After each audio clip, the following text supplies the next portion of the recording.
Hello everyone, welcome to episode 2 of the Shane and John podcast. This episode, John's asking me some questions and we talk about how I beat cancer using Menadiol, cimetidine and L-glutamine powder.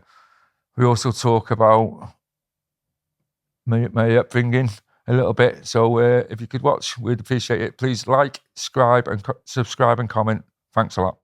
Hi John, you okay? I'm okay, yes. Okay. I'm very keen this time to be able to turn the tables and have the focus on you.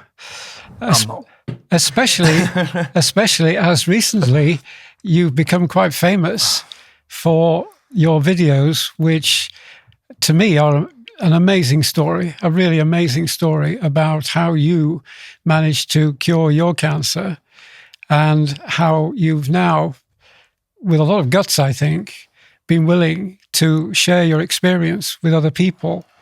And I want to hear now about the man behind all that. So I want to know about the guy who had the guts and the determination and the life force, if you like, to really go for it. And for 4 years, I think you said, you did this treatment on yourself and it came out successfully. So if I may, I'd like to go back quite a way to start with, to sort of build up to this amazing story that we have. And starting off with something that we actually have in common, which is a connection with Ireland. Right. Because I went to university in Ireland. I have a grandfather who is Irish, and a lot of my ancestors are connected with Ireland. And I think you have quite a strong connection with Ireland. Yeah, through my dad, John, but he's Scottish. But he was involved with the Irish, and that's where he lived. That's where I went and lived there for a bit, and that's who his friends were. Yes. So, did he live in Ireland? No, he lived there for a bit, John, when the police were looking for him. Right. So he went over to Belfast for a while. But when we were younger, he took us on all the marches, John, the UDA marches and things like that. In Ireland? Yeah, he's in Ireland, John. Yeah. Mad proddy. Yeah. Right. Crazy Scotsman, John. I told you this before, now he's just mentally was. Lived to drink, lived to fight, lived to gamble, loved women. Right. And was he around the house much? Did you have much contact with him yourself? Yeah, he was in the pub a lot, John. Who that generation weren't they? They were in the pub a lot, John. Yeah. But he was all right, Dad. Just different generational, the way we treat our kids and they treated us. Yeah. No bother teaching us to fight and all that, and that's okay and all that. They didn't teach you? No problem with us fighting. No problems with teaching you to he had no problem with us fighting and all that. Me and my brother growing up. Yeah. He's a year older than me, Joey. But we always used to be fighting. Never got told off for it. Right. And can you give me a sort of, for instance, of, the kind of things that you got up to, you and Joey? Oh, John, what did we get up to, John? Oh, Jesus Christ. Just fighting all the time, John. You're out at 9 o'clock in the morning and you got back when the lights come on. Right. The street lights, and that's how it was. And you went out with the excitement of it, the adrenaline that you got from fighting. Was that? No, you just do, John, when you're kids. Yeah. Our generation did, John. Yeah. Everyone had a fight. You didn't get knifed, you just had a fight. Right. And that was it. Well, but was it friendly fighting? No, fighting, John. Real fighting. Yeah. You learn to fight. So people got hurt? Yeah. I mean, when I was that sort of age, we had fights, but nobody got really hurt. In fact, can I just say, in my time, if you hit someone below the belt, that was not okay. No one would talk to you. Right. So there were kind of Queensberry rules when I was doing that. But for you, it's a very different matter. I think that might have gone with the schools we went to as well. Yeah, very different. Yeah. But what I'm trying to get to is how that really influenced your personality, that you grew up with a dad who was like this. It was part of your world. Well, it wasn't just my dad. I spoke to Joey the other day, John. And he says, my mum's side were the same. My mum's younger brother's the footballer Joey Jones. Yeah. And he was a very aggressive footballer. Yeah. He was a very... Said a hard man, John. Yeah, so if you do something with the ref not seeing it, do it. Heavy tackles, John. Yeah. Went in for any tackle. Right, like a Vinnie Jones type. I thought my dad always told us to punch first. And when I told Joey the other day, he said, Uncle Joey used to say that as well, and Granddad. Right. From my mum's side. Yeah. So when you get taught that, John, as a kid, you're going, it's okay to fight, isn't it? Yeah. It's okay, obviously. Yeah. You're not going to not have a fight. So basically, you grew up with the idea, really, that life's a fight. Life is about a battle. And you've got to win it. And to win it, you've got to take the initiative. You've got to be the one getting out there and being prepared to be brave and do it. Yeah. Now, what I want to get around to is the fact that combative streak is something I've noticed in you and I admire in you. And it's something which you bring to almost everything. I remember when I was playing chess with the grandchildren, and I remember you visited occasionally and you were playing chess with them. You weren't that great at first, but you went away and you studied it and you came back and you beat me hollow, within a couple of weeks. And there's this kind of tenacious quality that you bring to a fight quality. And I think that had an effect on the way you dealt with the difficulties you had with your health. And can you see where I'm coming from with that? Yeah, John, of course. Not giving a shit, John. That's what helped, didn't it? Yeah. We're not giving it two fucks about life, John. Didn't bother me when he told me I had cancer, John. Right. It didn't bother me. Didn't break down. Didn't cry. When he told me I was dying, I didn't think I was dying. Not once did I think he was correct, John. Right. So that helped me. Yeah. And that is through never just not caring all your life. If you ever fight, you ever fight. You get in trouble with the police, you get in trouble with the police. Yeah. And that could be for everything, John. Everything. Yeah. I've said that. In relationships, not caring, John. Yeah. Just walking away, not giving shit. And that's through your upbringing, isn't it? I'm not blaming my parents for that, John. But no, hang on, I'm not saying blame them, but what I'm thinking is there's a positive side to this. Yeah. And the positive side is, a lot of us, when we get given a diagnosis, whatever it is, we're kind of in passive mode with the doctors or people, the specialists telling us what's wrong with us, what we need to do about it. And we just go along and do as we're told. We follow the rules that the doctor's given us or whatever. I felt, you were given a diagnosis, but you decided this is something I've got to tackle, something I've got to fight about. Do you see what I'm coming from? At the time, John, when they said, I asked for the prognosis straight away, but it's not, I don't think a lot of people want to know. I want to know exactly what was going to happen, John. And because I'd known him, the doctor, he told me. Yeah. I don't think he liked telling you, John, but he told me exactly what was going to happen. Yeah. And then I thought, if I'm going to listen to you, I'm going to die. Wasn't it? Yeah. If I'm going to take that 6 months, that second 6 months of chemo, I'm going to go in hospital, I'm going to die. Yeah. I'm not going to die in hospital. Right. But when he's telling me, I'm thinking, you're wrong. He says, when he finishes, it was 12 months. It'll end up being 12 months before you die. And he's telling me, John, I'm in my mind, I'm going, you're wrong, you are. I'm not going to die. Yeah. And so I didn't break down or nothing. But when the second time he's telling me this, I'd already started taking tablets, John. Yeah. I was already fighting it. Yes. So when he's telling, in my mind, I've already got it under control. This is a strange thing to think now, looking back. Yeah. But 4 weeks before I'm getting told the extent of it, yes, I'd start taking these tablets and medicating myself. Yeah. So 4 weeks later, John, I'm back in work, and he's told me now, you've got 12 months to live. I've got no intentions of taking the chemo. I know it was going to be bad news. I had the biopsy. I was waiting for the results. I knew it was going to be bad news. Yes. But in my head then, I dealt with all that myself before I'd got the results, and I'm dealing with it now, and I'm taking these tablets, and that's that. And I'm going to be all right. And that was it. Right. And so when he's told me, you're going to die, I'm like, nah, you're not. What made you feel I'm taking these tablets and I'm going to be all right? Was it, did you know of anyone else who? No, they'd been given to mice. When I come out of hospital, I think let's just remember, I'd been out of hospital 7 months after having the first course of chemo. Yeah. And I'd gone back to work, and so in work, you don't do much. So I'm reading in work, on the internet, looking for cancer cures. Of course, the obvious ones coming up, like cannabis oil, John. First ones that come up are cannabis oil. And then you go into the fruits, different types of fruit that can help. Yeah. And then you go through the keto diet. Yeah. There's a lot of people have done well with a lot of different cures, John. You have to find. I think you have to find the one that suits you. But there's a lot of people online, if you research, that has helped them. So, I was researching and... Before you go any further, did you find any people who'd used some other alternative that it really completely cured them like you? Or it just helped? But just anonymous, like I am, I was. But did they really cure, or did they just help? Well, they're saying online that they're diagnosed with terminal cancer and now the cancer's gone away. Oh, and right. they're telling the story, but that person's no one to you, really. It's just someone online, John. Yeah. And it's a crazy to beat cancer in any circumstances, even with the doctors help you, a very rare chance of beating cancer. So I read about them, but some are believable. Some people come across as very believable. And some think that is a crackpot. Yeah.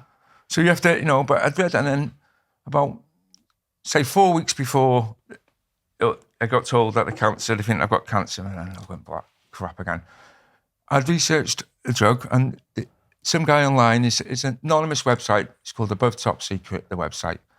Above Top Secret? Yeah, it's about conspiracy theorists. They'll talk about anything, John, for big pharmaceutical companies, how it's all about money. Yeah. They'll talk about governments, how they all lie to you.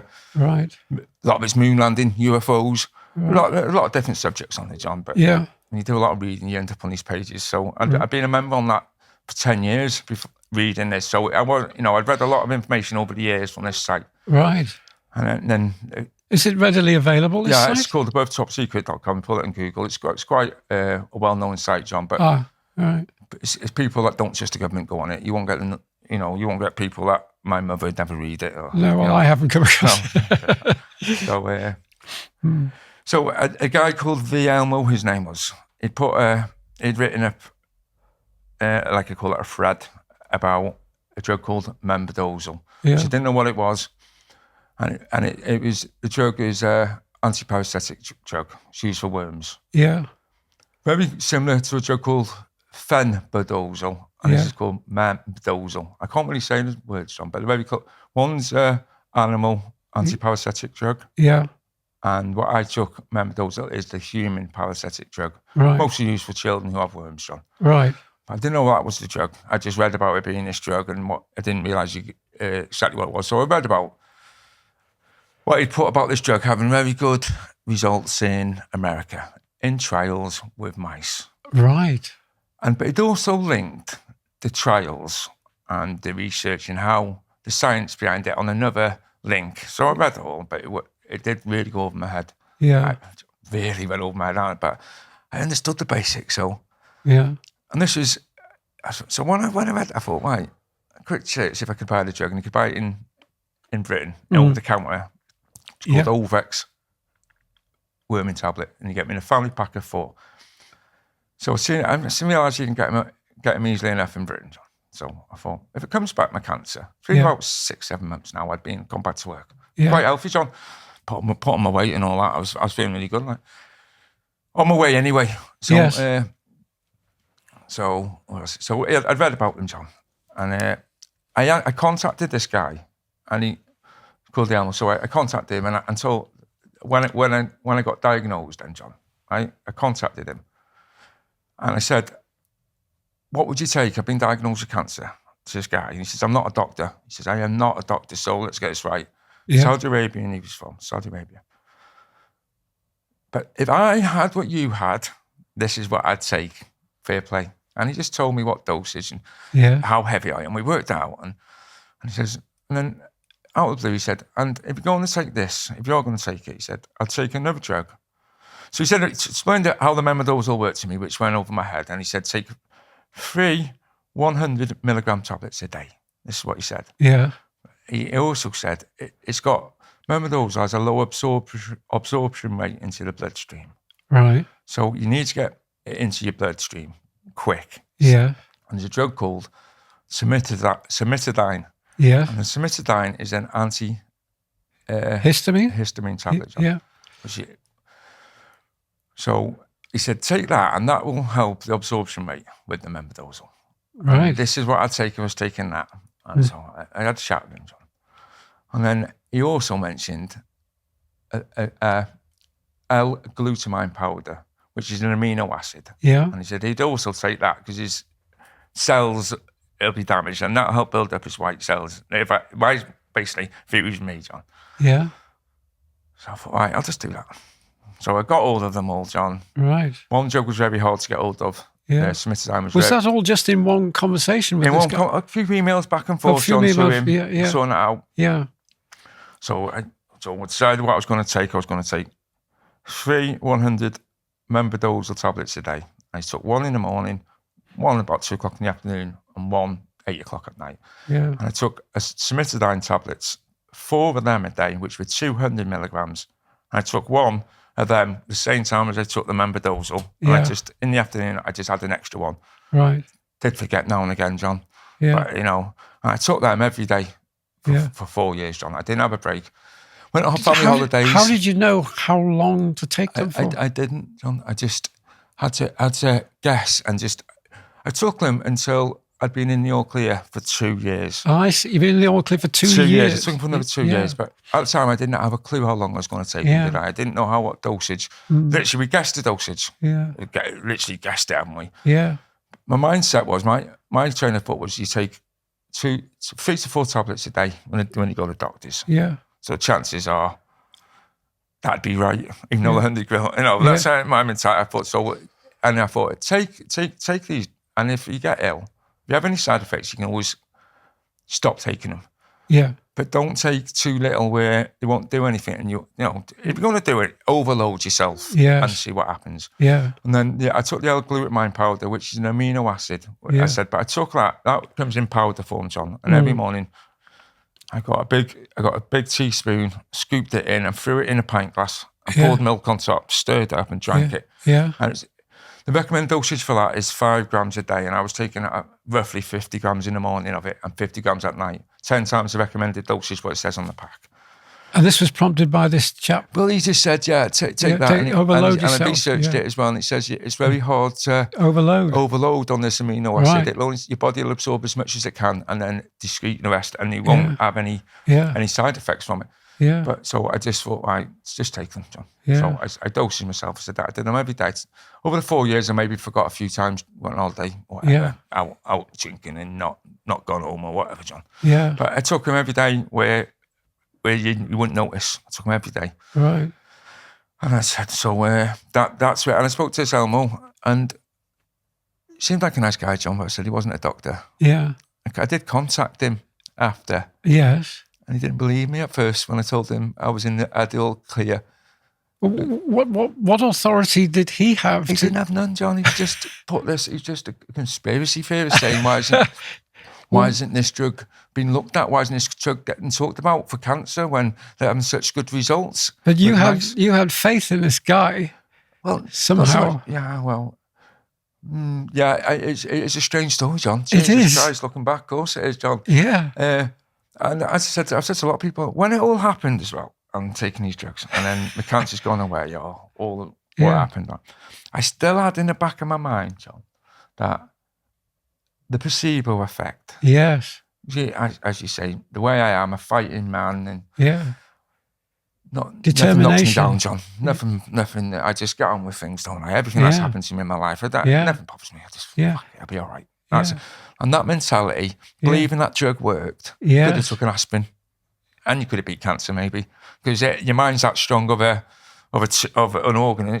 Your mind, your brain can do so much, and so I always had that in the back of my mind, and then that stopped when. Can I just stop you there just for a sec, because there are a lot of people. I'm not in any way diminishing what you're telling me, but there are a lot of people who would say, I've had that real determination, and it hasn't worked for me. I mean, you can talk about having determination for things to get well in yourself, and no matter what determination you might have, it doesn't make a difference, which makes me feel that something amazing happened in that although this guy didn't have a lot of authority for what he said, there's something about that combination that he gave you that is real, that is not placebo. No, not now, because as I said, I always had that, but I did go anonymous, John. When all this happened, I thought, such a strange story. So on the same site I'd researched and I got all this information on, I wrote a blog myself. And I documented it all as it went. well, as I said, so they knew when it happened, but it was anonymous, so no one knew it was me. Yeah. The dates of all that happened and what Yeah. drugs were taken and all that. So I had that on there, John. So, and the reason that being I went anonymous, I was worried about the placebo effect. Yes. I was worried about what might happen if you have got a cancer cure, John, and you cost these pharmaceutical companies so much money. Yeah. And it's going to cost you £5 a day to cure cancer. Yeah. So I'll buy that pattern out. And if you're out there shouting about it, I was worried that they'd just get rid of you. Yeah. And it may sound that's the conspiracy side of me, John, that's coming out there. Yeah. But I've read so much over the years of different patterns that disappeared and people that disappeared. So I was always worried that I might have to pay. Well, surely, in terms of conspiracies, generally speaking, I would have thought most balanced people will say, well, there are such things as conspiracies. Not every conspiracy is just a theory. No. Some of them will be true and some will not be true. Well, the recent joke is, John, you have to select what you think is there's a true one. difference in a conspiracy theory and the truth. Yeah. At the moment, John, so most conspiracy theories have seem to be coming true, don't they? Yeah. Well, certainly some of them are. Yeah. So and you say determination, John. I didn't. I just didn't think I was going to die. There wasn't. I didn't get up every morning and go, "Fuck, I'm going to beat this cancer now." And I forgot about it. And that's what I wanted to know. That the way you went about your day with the treatment, I think is really important. I would like to know how you went about your normal day with this. To some people, this would be like a shadow, but for you, somehow you were able to, use this fairly sort of demanding regime and yet carry on your normal life, At that time, John, I had a lot of things going on. Yeah. At the same time, really serious things. Yeah. So I just forgot about everything. So your focus just went straight to your work? I just forgot about it all, John, because it was that I knew if I started thinking about what was going on, it wasn't just the cancer. Yeah. I was in trouble with the police at the time, at the same time, John. Right. And I had all that going over my head. Yeah. And I thought, I was wise enough to think, don't you stop losing sleep over all this. Yeah. Just forget about it. And you were able to do that. Yeah. And what happens will happen. And just forget about it. And I just got up every day, went to work. Yeah. And just forgot about it. Took the tablets, but just forgot about it. Just lived a normal life. Yeah. Didn't change my diet. Carried on smoking, carried on going out with my friends. What was your normal diet in those days? Shite. I just eat whatever I want, John, at night. I'll just eat, and I don't eat all day. What, you sling something in the microwave? And some crap or anything, John. It doesn't matter. I was never picky, but I'm not a big eater. No. I drink coffee all day, don't I? And then I drink coffee, and at night I force myself to eat. It's now only going to get hungry, and then I have to force And with myself. this, you had milk every day? No, I have milk. I have no water, just pure milk. Right. And that takes away the hunger pains. But that's what I did. I just lived normal. I just forgot about it. Yeah. And I wasn't that surprised when he told me the cancer had gone. Right. I wasn't. I almost wonder whether milk was involved in the treatment. Yeah, it could have been. Well, I drank milk before I got the cancer. You drank a lot of it, I drank a lot before I got the cancer. And when I got told that the cancer had come away, John, it was. I half expected it. He come in. So he walked in without the Macmillan nurse. Yeah. And I instantly knew before he told me. Yeah. That the cancer had gone. Yeah. Because he's told me I was going to die, and this doctor's now coming in with no Macmillan nurse, and I'm supposed to be dead 2 years ago. So I knew it was going to be good news. I knew. So what happened with this doctor then? I liked him. He was a really good doctor. Dr. Lee, his name. So I was in Christie's Hospital for 7 months. I'd go in on the Monday morning, come out on the Friday afternoon-ish every week. And it was 6 months. The course was a 6-month course of chemo. And it explained to me, you'll have half of the chemo, 3 months of chemotherapy. Yeah. And then we'll have an operation and we'll cut the tumour. The tumour was in my right hip. Small orange. Yeah. In the ball joint. Yeah. He said, we'll give you 6 months of chemotherapy, 3 months to hopefully stop the cancer from growing, the tumour from growing. Yeah. We'll cut the tumour out, we'll give you a partial pelvis and hip replacement. Right.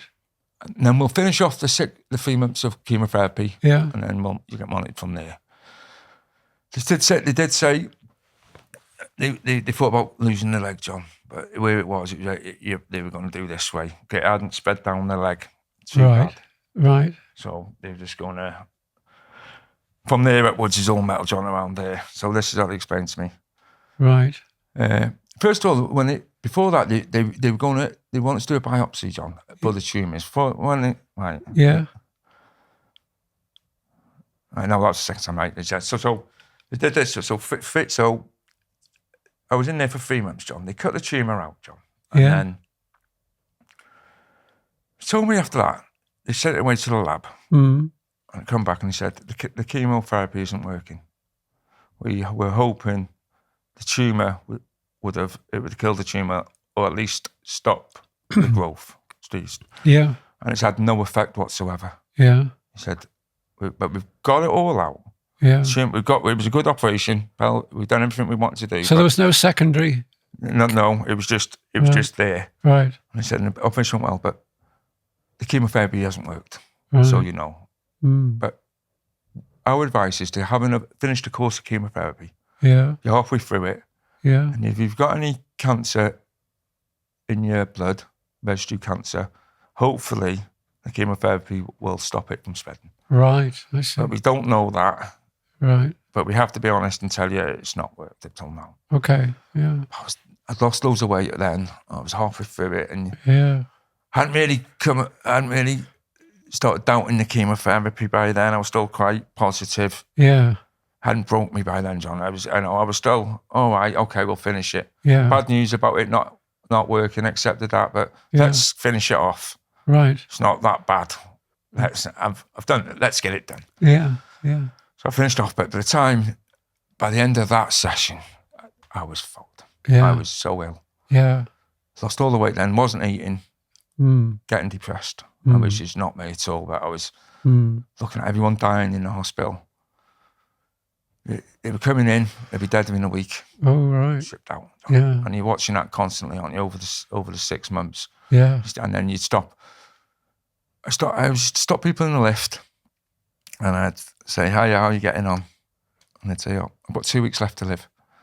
And they'd be quite happy to tell you that they've got on the end of their life and chat your way. And I'd say, what are you doing in here? And they'd say, well, I'm just having chemotherapy, I might get a bit longer. And I used to think, I wouldn't be in here. No. I was on my last leg. Yeah. But I stopped asking them then, John, because everyone was wanting to tell, they'd be happy to tell you. And it wasn't, never really good news. There's always people dying. Yeah. So I used to just say hi to people. And then the kids, I used to see the kids in a wheelchair. So I'd come over, have a little chat with the kids. And they have no hair, 8 years old, big smile on their faces, middle of chemotherapy. Have a chat with them. And then I'd walk off and I think those kids can be happy. Maybe they don't know how serious what they're going through, they're ill, and maybe they don't. But they're always positive, the children were. And I think, speak to them. Yeah. And I'd stop and speak to the children, John, and have a little chat with them. And said, but at the end, it was just death. I just seen death in there. Even though the doctor was good, Dr. Lee was brilliant. While all this was happening, at what point were you starting the new regime of this? Well, I hadn't, John. You hadn't at this point. I had that point. Just So wanted I'd to make come out, that clear. John, after 7 months. No, Dr. Lee, he was brilliant, John. Lovely man. Yeah. Didn't have a problem with him. He was straight up. Tell you how it is, John, and that's what you want. I don't want no people bullshitting me. Just tell me exactly what's going to happen and how was it going, and that's what he was like to me. Yeah. You know, different characters, of course, but a nice guy. Just I liked him. Yeah. I liked him. So I had 7 months of chemotherapy. I went back to work, got healthy, John, and then after you go back after a certain amount of time, I'm going through memory now. I think it was about 7-9 months after I'd come out of hospital, I'd gone back to work. You go back, and that's when they diagnosed the secondary tumours, John. The secondary ones? Yeah, about 7 months I'd been I'd come out of hospital and call it in remission. Yeah. They're looking for the cancer. You go back and he told me that's where they look first, the lungs. That's where it spreads to. My cancer goes to my lungs first. So that's where they'll keep an eye on. Right. And that's where they'll go first. So if it does spread, they'll see it. Yeah. So it was basically my first checkup after that. I'd come out of hospital. First and then checkup. I was going back then for the first checkup. I'd got healthy, I'd come back to work, felt feeling, I was put my weight back on, but no, didn't feel like I had cancer. No. First time I didn't feel like I had cancer, it was just the pain. It's just the pain of it. I knew something was wrong, but I didn't get ill. I wasn't being sick. I wasn't weak. I wasn't tired. Right. None of that. It's just in pain. Well, it's the same. This time I went back to work. So I'd gone back. And he's telling me you've got secondary cancer. We think you've got tumours in your lungs. Shamefulness. We need to take a biopsy. That's how it goes. They say, spot tumours in your lungs. We think it's tumours, but it's on the first one. So when I come out of hospital, I'd been researching cancer cures for like 7 months, John, because I didn't think it had worked. Right. When I come out of hospital, then I thought that's not worked. I started reading cancer cures again and read chemotherapy. This is where the combat part this of you where it comes kicks in. in thinking, and when I was having the chemo, I told Dr. Lee I wasn't going to have the chemo again. Yeah. Told him that, like, he knew that. Yeah. So I'd read all about it for 7 months. So he tells me this, John. So they said, right, we're going to take a biopsy in your lungs, and we'll see all the tumours. But we think the tumour's shown, right? So I'm listening, and I said, right, how are we going to do this? And he says, we'll break open your chest, and we'll go in and we'll take a sample out your lung. We'll try and cut the tumours out. But so he's told me all this, John, and now he's going to do it. And I waited till he finished, and I said, you're not doing that to me. I was, pardon? And I said, you're not doing that to me, Doc. Not a chance. He said, the reason being, my friend had the triple heart bypass. Right. Same operation, broke his chest open. And I visited him a few weeks maybe after. How long ago was that? This is about 10 years before I see. all this. This is in a past life. Yeah. So I visited him for friend in hospital. His name's Tash, lovely old man. He's a bit older than me. Yeah. Very good old friend. So I went to see him in hospital. He's got a curtain around him. So we go in, and doctor lets him, and he's lying there, and he's got this hole there with his chest is knitting back together, and it's not knitted. It's not knitted back yet, John. It just hasn't healed. He's having infections. He's having a lot. So he was in a right mess, and I could see his heart beating. You could see it. He was out there, and he was like, look, you can see it. So I had that in my mind. So listen, when he's told me this, that's my train of my mind straight back to my mate. And I'm like, you're not doing that to me. Right. I said, and I'd read about a laser machine in Clatterbridge, what had just come out, which when you have tumours, they'll use this laser machine and it zaps, I think maybe 3 lasers at the same time to a point in your body. Yeah. AI, whatever, I don't know. And it will zap the tumours out without damaging any of the cell. Right. It'll only kill exactly those laser points, mate. I've read about this. So I said to them, why don't you just zap the tumours out? And he says, what do you mean? And I said, the gamma ray, I forget what it was called, the gamma ray knife, it might have been called in Clatterbridge. So I told him about this, but I'd read about this. So he goes, oh, you know about this? Yeah. And I said, yeah. So just zap them out. And he says, we can't do that. We have to get to them to take a biopsy, Shane. It might not be cancer. He said, we have to get to them to take a biopsy because we don't want somebody zapping you and it could be anything. So let's come back in a couple of weeks. So I went back. This is where it took 4 weeks instead of 2. I went back and... So you still hadn't agreed? No. I said, you're not doing it. No, I'm not. He wasn't doing that. Just come back in 2 weeks. Well, have a really look at your scans. Yeah. I went back and it was a different doctor, not Dr. Lee, it was another doctor. And he says, I've looked at your scans and we can't, they're too close to the main artery to use that machine and all that. And he explained why you can't use it. We have to take a biopsy. But I'm going to do keyhole surgery.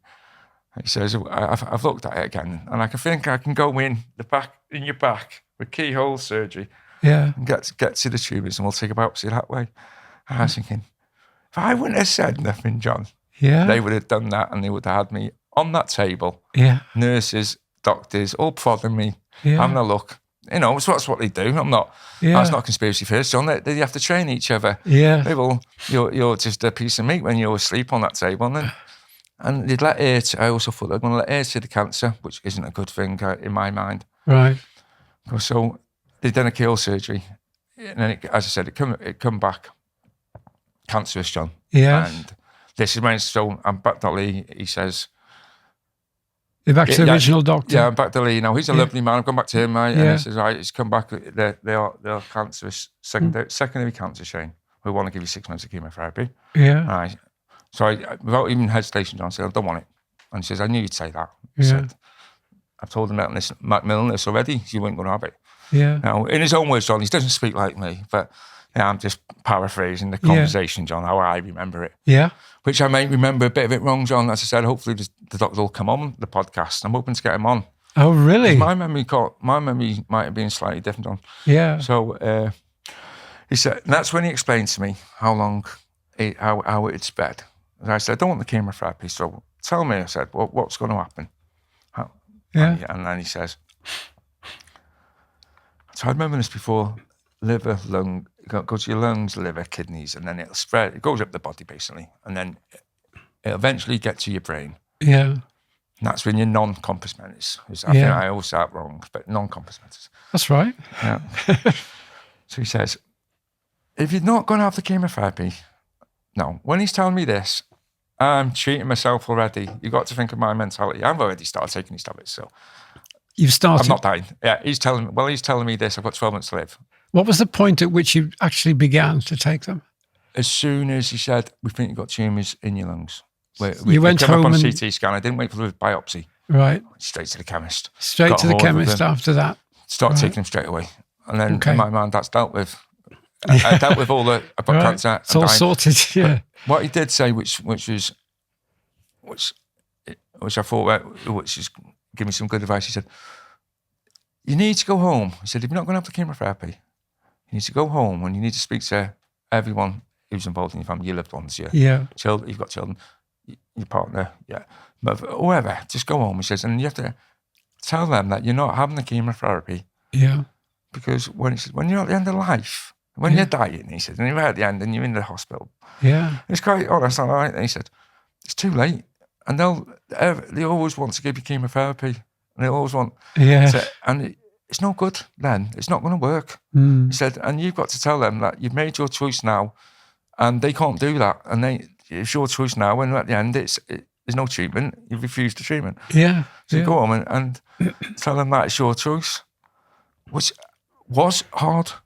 John, I went home and when I told my mum or told my brother or my best mate Kurt, they were like, your head's gone, Shane. Your head's gone. I'm going to take these drugs. Like, I'm going to beat the cancer. Like, I'm going to take this. And Kurt's gone, you don't know more than the doctors. You need to have the chemo. Yeah. I'm not having the chemo. I'm going to take these tablets and that's it. I'm going to beat the cancer. So that's that. Stop arguing with me. My mum was crying. So they stopped doing it when I said to me, Bez, Said to who? My best mate, Kurt. I said, I think it was Kurt. Yeah, it would have been Kurt. I said, if I listen to you and I go and have that chemotherapy and I end up dying, that's your fault. Oh.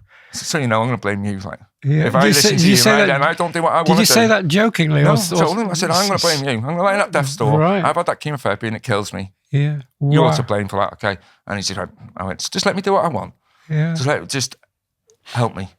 Because drugs are very hard to get hold of, John, they were. So everyone had to help me buy them. Yeah. So when he told me the doctor said it'd go to your brain eventually, go on. And so I listened to him, I said, right, okay. So he told me all this, and I said, yeah, I'll do that straight away. I listened to him, I said, yeah, I will do that. When I go home now, I'm going to go and tell everyone I'm not having the chemotherapy. And he's going, okay. I said, so what happens now then? And he goes, what do you mean? I said, I want to come back. Because I've taken these tablets. Yeah. I'm not going to tell him what I'm taking. No. He's not going to get told. I'm just taking these tablets and that's it. Right. So I said, I want to come back. You say you got people to help you get the tablets? Well, yeah, you can't. When you're buying them over the counter, chemists don't like selling them because they're used for worms. Yes. And you only get so many. You take one tablet and the worms go away, and then you're going in buying packs, 8 packs a week or whatever you're buying. Yeah, I see what you're telling me. Yeah. Right. So they didn't like selling them. I had to get my friends to go in and buy a packet. But wow. I think the chemists put a whole lot of land in had worms at the time because they sold out all the tablets. So where was it on? So where was it, John? We were just talking about how you needed you get your friends to do it. So I went home then, John. So when the doctor told me, he told me all this, John. I said, I want to come back. And he said, why? Go home and die. Go home and you're not treating it. Yeah. But I am treating it. Yes. And I want to know if they're working. And the only way I'm going to know if these drugs are working is if I can come back for a scan. Yeah. If I can come back for an X-ray or whatever they do. Okay. So I said, can I come back and check how bad it's got? And he goes, why? He's like, why? And I said, I just want to know. Yeah. Just let me come back. And he agreed. So okay, he goes, come back then. I think it was 6 months. Come back. He was a nice guy. Well, 6 months, yeah. So I got a 6-month appointment. Just went back to work. Forgot about it, as I said. Didn't. You go. really didn't sort of think, well, it won't. Well, you didn't let yourself go there. You just. No, it's dealt with. He's wrong. You just forgot about it. Yeah. He's wrong. I'm not dying. Yeah. Oh, right. Yeah. Forget about it. You made your decision. But I said I was in trouble with the police at the time. I had that hanging over my head. I was looking at 10 years in prison for that, John. I had that hanging over my head. I had everything going on. So say that again. I was looking at 10 years, John. I got arrested at exactly the time of having cancer and coming out and getting diagnosed with secondary cancer. Yeah. I was arrested for conspiracy to supply cocaine to North Wales. 28 of us got arrested. Now, 28 was involved in the crime, John, and 27 pleaded guilty. Right. And I pleaded not guilty. Yeah. They all went to prison. But while this is going on, so they arrested me for this crime, John. Yeah. And then I get diagnosed with I'm dying of cancer. Right. Okay. So I'm thinking, I was innocent of this crime. Yeah. I ended up getting a not guilty. Yeah. I was not guilty, John. Yeah. But it was a big case. It looked bad. I looked at it myself, look all the and then I get told I'm dying of cancer, John. And you think, I was like, just forget about it. I see. Yeah. Just forget about it, isn't it? Yeah. Yeah, we'll go under. So I just went back to work and just forgot about the court case. Yeah. Forgot about the cancer and went back to work and just went away to work, just working out. And then the court case, I was in, so now I'm taking these tablets, John, I'm supposed to be dying, and I get caught, I'm going to court for this crime. Yeah. And then the judge then gets told, I've got terminal cancer. Oh, so we're all going to court, 28 of us, you get bail, a lot of us are getting bail, 14 of them on remand, 14 of us are on bail. A lot of them are my friends. Right. But so you go to court, you're getting bail, John. And then about the third time going to Crown Court, the judge stands up, says, is Mr. Clark, which one's Mr. Clark? And I said, me. And he says, we're going to take you out of this case, Mr. Clark, because we've had a diagnosis that you're dying of cancer. Yeah. And we don't think it's right that you should be involved in a major trial with months to live. So we're going to excuse you from the trial, Mr. Clark. Wow. Right. So there's 28 of us. So they excused me out. And then there's 27 people that were left, all pleaded guilty. Right. So they all got sentenced, I think, from 7 years. The minimum was 7 years up to 18 years. 18 years was my friend. Yeah. Very good friend of mine. So, but I've been dismissed, but the charges weren't dismissed. Right. I was dismissed from the case to not stand trial with these co-accused. Right. And we'll see what happens with you dying, basically, but come out of the case. Right. So they all got what sentences they got. And then, so now I'm on bail. Yeah. And I'm dying of cancer in the eyes of the doctors and the eyes of the court. Right. I'm seeing it as a godsend, aren't I? Thinking I'm not dying of cancer. Right. And then I don't have to go to court. Because I'm not ill. Yeah. So I'm just merrily going to work, John, for all this. I've got the court case hanging over my head. Yeah. But I'm not getting no letters. I'm hearing nothing from the Crown Court. Because they're expecting me to die within 12-month period. Yes. This is what the judge has been told. Yes, yes. So he's not too worried about me because I'll be dead. So this is extraordinary. Yeah, John. So as I said, I went back to work and just after I went back for a CT scan. After 7-8 months, they said that after I went back, told them to give me a scan. I went back and it was 7 months. He says, the tumours haven't grown. He said, the tumours are still there. Yeah. He says, but there's no growth, Shane. Right. Which I'm thinking, that's good enough, isn't it, John? Yeah. 6 months now, so she's dead in 12. Yes. I want to get on for the 7th month and I can feel healthy. Can't. So the ones that they're still there, they haven't grown. But they're not growing. And they're not really affecting your lifestyle. No, not at all. I'm acting like I've not got cancer, John. I'm going to work and going and do my normal life. So I said to him, can I come back in 6 months for Yeah. and see how bad it's got. And he says, we can't give you too many CT scans or MRI scans because they cause cancer. Yeah. That's what he said. And I says, well, it doesn't matter, Doc. I said, I've got cancer. Yeah. It doesn't matter. I said, let me come back. And he says, right, come back for an X-ray in 6 months' time. I'll give you an X-ray in 6 months. Right. I'm in my head thinking, no, that'll be 12 months now. Yep, I'll come back in 6 months. I went back then, so it's 12 months. I'm going by memory now, John, but you're getting the gist how long the time period is, John. It's a long time ago. It's 2010 to 2014 when I was going. Right. So as I said, I went back, John. I had the X-ray. Comes in, I think you get the X-ray results straight away. When you get a CT, you have to wait for a bit, but the X-ray results, you come and sit down straight away, and he comes in and says, I can't see nothing on the X-ray, Shane. He says, you know, but I had no doubt he was going to say anything. I wasn't coughing. I was normal. I was healthy. And it was got to your chest. Yeah. It's not a doctor, but I'm thinking, it was on your chest. You're going to notice it. I said, so when he said it, you can't see nothing on the X-rays, I said, well, I didn't think you would. Yeah. Can I come back again in 6 months' time? That was 12 months now. I'm supposed to be dead now, John. Yeah. In his eyes. He's told me I'd be dead by now. But he's not saying nothing to me. He's not asking me any questions. He's just said, okay. I said, but I also know he doesn't want to give me any more scans because he's told me they're going to cause cancer. And I've talked him into let me come back this one. But he didn't ask you if you were taking any sort of alternative medicine or anything? Nothing. He didn't inquire at all? And I think the second time when I asked him for another MRI scan, he didn't. He said, yeah. And the first time he said he didn't want to give me them. Mm-hmm. But the second time he's gone, yeah, come back in 6 months. Oh, right. So he wants to know. Yeah, so I'm thinking, right. So he's keeping his side of it quiet. Yeah. So I think it's about 2 years now it's getting on for John. Yeah. It's hard to remember the dates. It doesn't matter really. Yeah. It's just roughly that amount of time is enough. All we need to know. Yeah. So and it's getting on now so long, and while it's all going on, John. So as I said, so it's been. He's told me I said to him, can I come back in 6 months for another Oscar? I get caught then from the courts, John. Oh, right. Saying, Matt, I'm getting these dates at the time, but while I'm still, the judge basically said, well, you're healthy enough. He spoke to a specialist again. Right. Well, you're healthy enough. He wants you to face the music. He said to me, but Richard Williams must listen. This is how Richard Williams put it to me. He said, well, you're in the honeymoon period of your cancer before you die. He wants you to face the music, basically, and have to get to court. Right. I've heard about this honeymoon period. Yeah. Well, I think it's not a honeymoon period of cancer, John.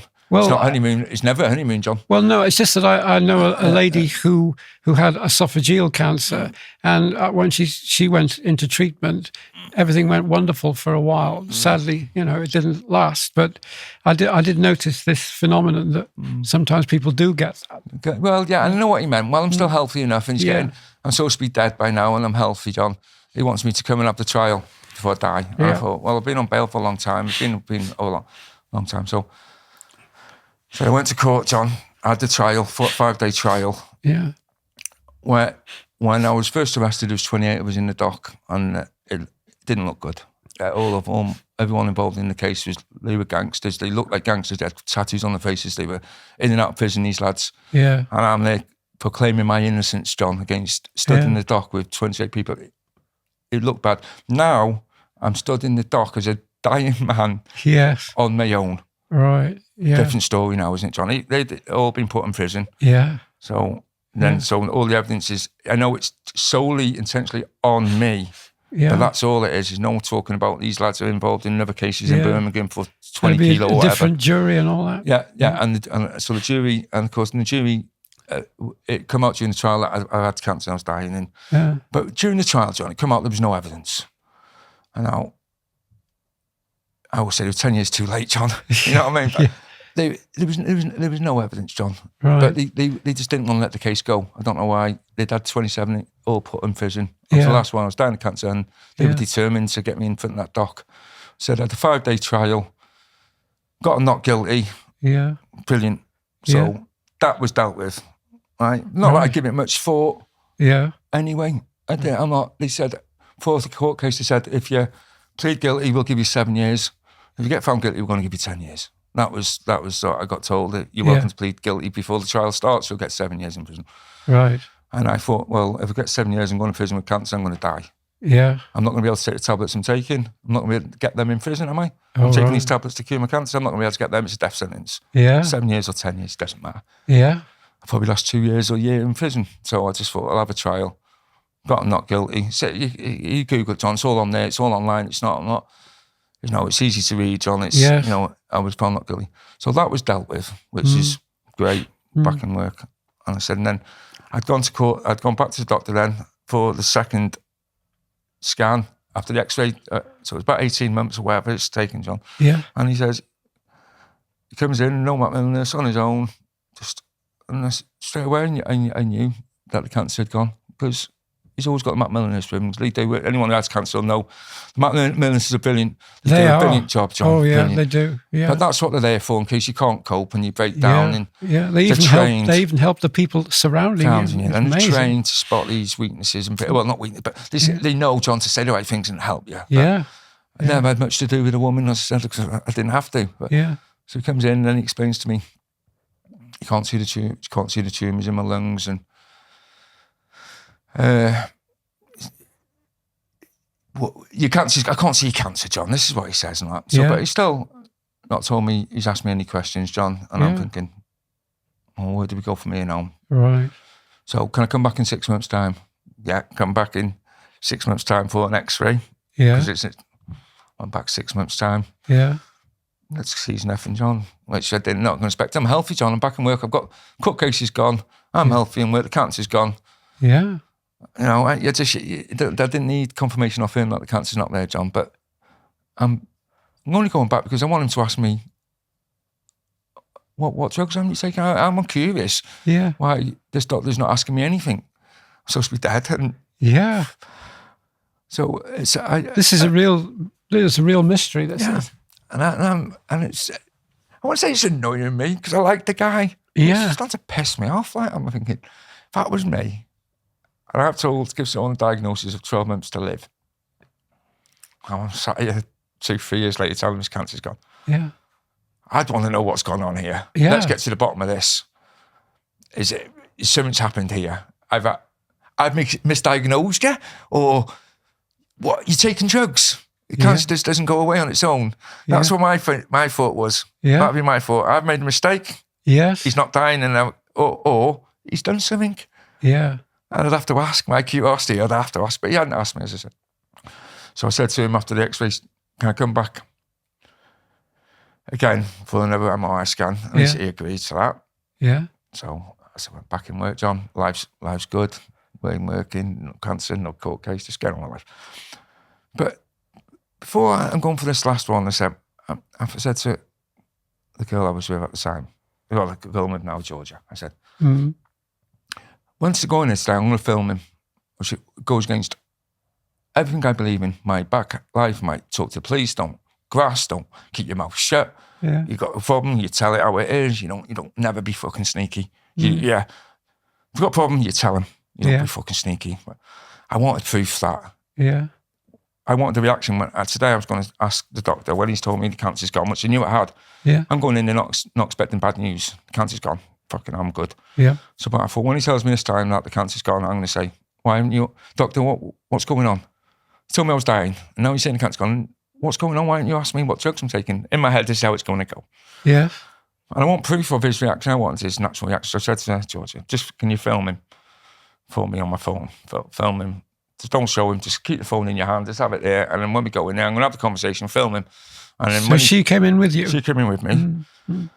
But I'm doing it for more because it's such a strange story, John. And I needed some sort of proof because even when it's happening, I'm thinking, taking worming tablets to beat cancer. No one else is taking these tablets. I'm the first person online. They've only given it to mice.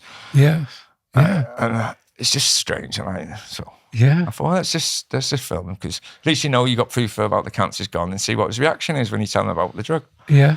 I go in, she films him, but I said it went against everything I believe in. I didn't like the person doing that, John. But anyway, so I did it. I went against my better judgment. Right. You went outside your comfort zone.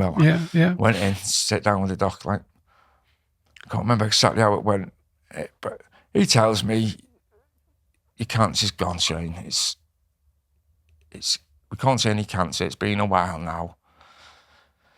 I can't remember. He said, you're out of the woods, yeah. Or he said, those kind of words, you've got the same chance of your cancer getting cancer as anyone else now. Your cancer's gone. Yeah, if it comes back, it comes back, but it's not, it's gone. We can't see it for so long. Yeah. It's been a period of time. Yeah. So I let him finish it in his own words, John, because he's like, I'm explaining it, but you know, they use different. Yeah, he's kind of saying you're not even in remission. It's gone. Yeah. And so when he finished, I said, okay, doc, why haven't you asked me what drugs I'm taking? And he said, what do you mean? And I said, in his own words, I said, you told me I'd be dead. You sat here now telling me the cancer's gone. And 3 years ago, you told me I'd be dead within 12 months. And now I'm here now after 3-4 years, I think, and you tell me the cancer's gone, and not once have you asked me what drugs I'm taking when. And he says, what are you taking? When I said this, what drugs are you taking? So I explained to him, I'm taking the Menadiol drug, I'm taking the cimetidine drug and the amino acid powder. So after I told him what drugs, he turned around and he just went on his laptop and he was Wikipedia. Menadiol. And he reads it, quick read. And he goes, I can close enough so I can read it, you know what I mean? So I see now it says it's anti-cancer, you can use it as anti-cancer drug. You know, it did say that on it, but he's reading it quite quickly. And so when he's finished reading about the two drugs, he says, I know of the two drugs. I've heard them. I know what they're used for, but I didn't know they were getting repurposed for cancer. Right. He says, but I know of the drugs. Yes. Well, yeah, he would do, yeah. But I've got to tell you, you're not out of the woods yet. And he's just been spent 5 minutes telling me how I've got the same chance. So what do you mean? You said before that the cancer's gone, and he says, you can't understand that I can't say these drugs have worked for you, Shane. It does say they've got anti-cancer properties in them. Yeah. But I can't say these drugs have worked for you, Shane, to beat your cancer. He said, I can't say that. But I can say, if you feel they've helped you and they've worked, carry on taking them. But so you're a bit like, what the fuck? And I like the guy, so I know, all right, doc, I'm not take it as that is. Take it out. I think, how do you take that? No. Of course, but so I leave, don't I? And I go, the evidence was in front of him. Yeah, but that's, yeah. It's really. So it's taking me back, but I'm thinking, well, what's going on in his head? But you don't know what people are thinking, John. You don't know. Well, I mean, obviously, he's not put those two things together. He's telling me, and therefore he's feeling, I haven't got the authority to say they connect. Right, and maybe he doesn't know enough about them. He doesn't know enough to even talk about the drug. Yeah. So I went home that day. I said it took me a bit back, but I left the hospital thinking, well, fair enough. That was a strange conversation. I've got on camera. Like, that was a bit strange how that went. Went home, and then so I'm sat that night. I've gone back on the conspiracy website.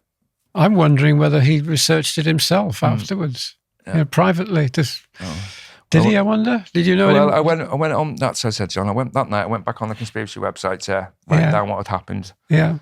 And so on and so on. Someone says, "Here's some human trials have started." Yeah. We're using Menadiol. Now, of course, when I started taking them, it was animal trials. Yeah. But it's 3 or 4 years have passed now, John, and I haven't really researched them. I just got on with my life and forgot about having cancer. I told you I wasn't going to be spending nights reading about cancer when I'm forgetting about it. So I started these human trials. And I first used to the site I'm on, it's a conspiracy website. They're very clever people on there. Yeah. So he said, look, this human trial started with the drug chain because I've got a blog going, haven't I? Yes. So I found Dr. Lee's email. Didn't take me long. He's in Manchester Christie's. I found his email. So I wrote him a nice email. Yeah. Now I did check the email 6 months ago. I'd copy and pasted. It was basically sent him an email saying, Doctor, can you have a look at these human trials? Yeah. They moved on from animal trials to human trials in the last so many years since I've been taking these drugs. Yeah. I know it's a strange story, but I don't even think I'm mental. That kind of word. Can you just have a look at these trials for me, Doc? Yeah. Well, that's how I speak, Doc. Thanks. Yeah. Sent him, and then 24 hours later, I get an email back. Hi, Shane, I've researched these drugs. Yeah. And they look very, very promising. until we get the trial results. So many years. He didn't mention years though, but I thought he had. But I know it's 10 years for the trials. Basically, a nice email saying 10 years for the trials. Those human trials, they go through it all and start off and get it from start to finish. So he says, until we get the results, I can't say these drugs have helped you.